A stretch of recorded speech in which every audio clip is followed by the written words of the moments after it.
The quiet Leicestershire village of Ashby Foleville, not the kind of place you'd associate with organised crime. But nearly 700 years ago, this was the power base for a crime family that terrorised the county for nearly 20 years. The Foleville Gang. The Folevilles were 7 aristocratic brothers who form a gang, and led by Eustace, the most dangerous of them, look to settle a few scores. First on the list is their local rival, Roger Bellers. Bellers is an important man, well connected and rich. The gang meet him on the road between Melton and Leicester on the 19th of January 1326. Eustace drives a knife into his heart. Declared outlaws, they flee the country. This ancient stone cross is said to mark the spot where Roger Bellers fell and where the Foleville's criminal career began. 2 years later, they loot the town of Leicester to the tune of £200. That's around £90,000 in today's money. Attempts to bring them to justice by their enemy Sir Robert Colville fail. They have a network of allies and safe houses like this one, Rockingham Castle, where they're sheltered from the authorities. In January 1332, they kidnap a judge, rob him of £100 and ransom him for a further £866, a staggering £400,000 in today's money.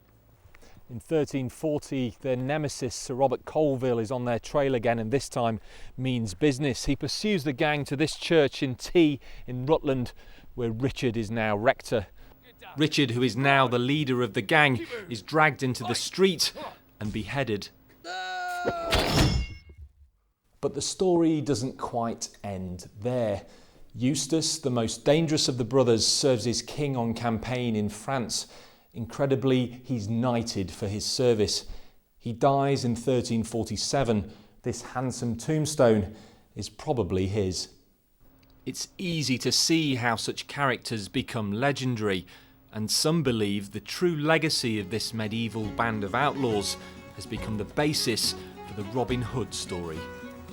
Paul Bradshaw, BBC East Midlands Today.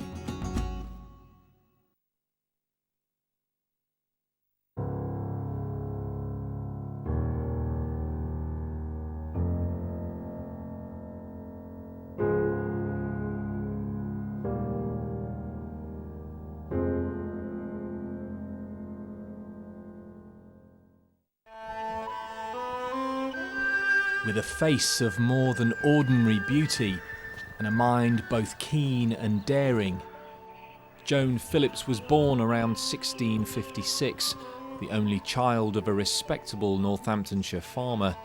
The beautiful heiress could have had her pick of the many suitors who came a-calling. Instead, she chooses Edward Bracy, a conman and thief. He seems to have indulged in a variety of frauds and swindles, and it seems that that's what he intended to perpetrate on the Phillips family, and ended up instead with a partner very much to his taste. The pair take to robbing the highways of Nottinghamshire, Joan dressed as a man to hide her identity.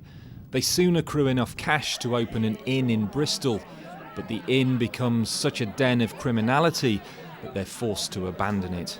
They head north to the East Midlands and return to old habits. The roads and highways of Nottinghamshire are not to be travelled lightly in the 17th century, and travellers along the Great North Road become easy targets for Joan and Bracy, who are by now headquartered at Farndon near Newark. In 1685, the couple attempt to rob a carriage on the Loughborough Road. Bracy escapes, but Joan is arrested. At Nottingham Jail, the authorities discover that their suspect is in fact a woman, and the news causes a sensation. The Mayor of Nottingham offers Joan legal representation at a trial which she refuses. Instead, she confesses to everything, and in April 1685 is sentenced to death. This is where Joan Phillips' story comes to an end, at the junction of Loughborough Road and Wilford Lane, just outside Nottingham. After she was hanged, her body was taken and placed here in a gibbet as a warning to other highway robbers. The privileged farmer's daughter, who had had such a bright future ahead of her, had become the most notorious highway robber in Nottinghamshire history. And at the age of just 29, her life wasted and used up on the road. Paul Bradshaw, BBC East Midlands Today.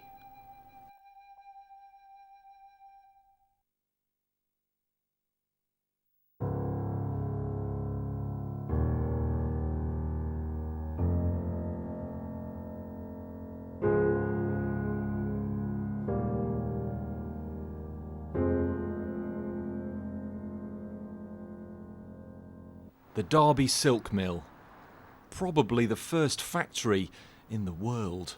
But its origin is a shadowy tale of intrigue, espionage and murder that would change the industrial landscape of Britain forever. John Lom takes over the mill in the early 1700s with the aim of producing high-quality silk, but the English weaving machines just aren't up to the task. Italy had cornered the market in the production of fine silk and guarded their trade secrets jealously.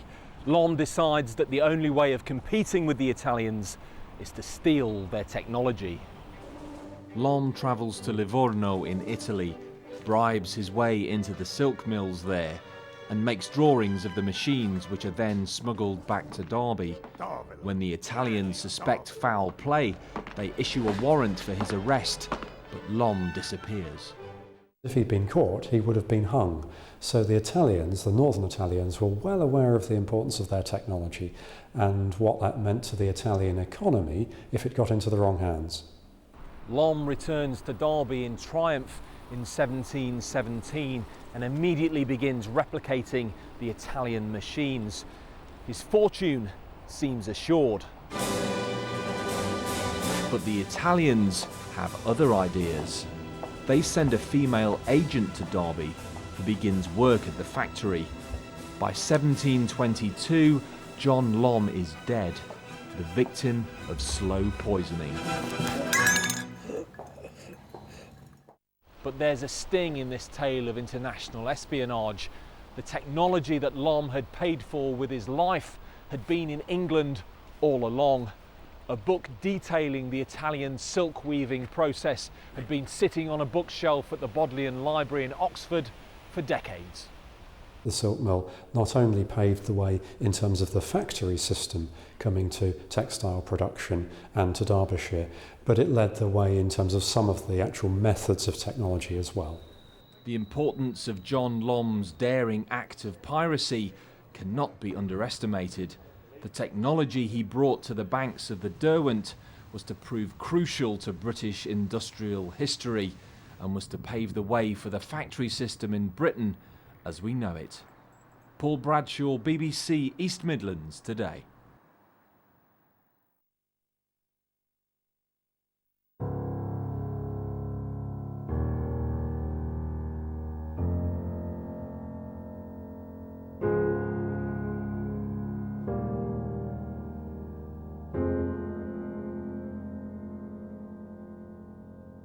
The police station's on fire. No.